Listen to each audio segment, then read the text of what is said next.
اعوذ باللہ من الشیطان الرجیم بسم اللہ الرحمن الرحیم۔ السلام علیکم ناظرین حضرات، آپ دیکھ رہے ہیں زویا لائف ہیلتھ کیئر۔ دوستو، آج میں آپ لوگوں کو بتاؤں گا دانت درد سے نجات کا عمل۔ یہ عمل بہت ہی آسان ہے، کیونکہ اکثر دیکھا جاتا ہے ہمارے دانت میں اتنا شدت سے درد ہوتا ہے کہ ہم سے وہ درد برداشت بھی نہیں ہوتا، کہ اتنا شدید درد ہوتا ہے۔ تو اگر کوئی ایسا شخص ہے، اس کے دانت کو مسئلہ ہو، تو اس شخص کو چاہیے کہ وہ یہ عمل کرے، انشاءاللہ تعالی ضرور فائدہ حاصل ہوگا۔ عمل بتانے سے پہلے میری آپ لوگوں سے گزارش ہے، یہ جو وظائف میں آپ لوگوں کو بتاتا ہوں، ان وظائف کو آپ نے جائز مقصد کے لیے استعمال کرنا ہے، ناجائز مقصد کے لیے ان کو ہرگز استعمال نہیں کرنا، ورنہ کوئی فائدہ نہیں ہوگا۔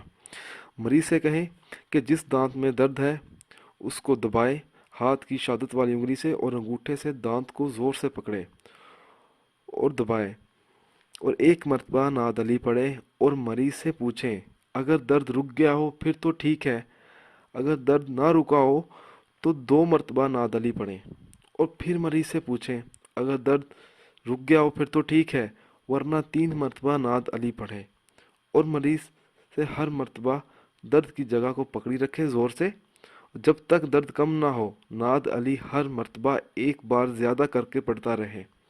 انشاءاللہ تعالی درد میں ضرور فائدہ ہو جائے گا۔ دوستو، اگر آپ کو ہماری یہ ویڈیو پسند آئی ہے تو اس کو لائک کیجئے اور شیئر کیجئے، ساتھ ہی میرے channel Zoya life health care کو سبسکرائب بھی کیجئے۔ جزاک اللہ۔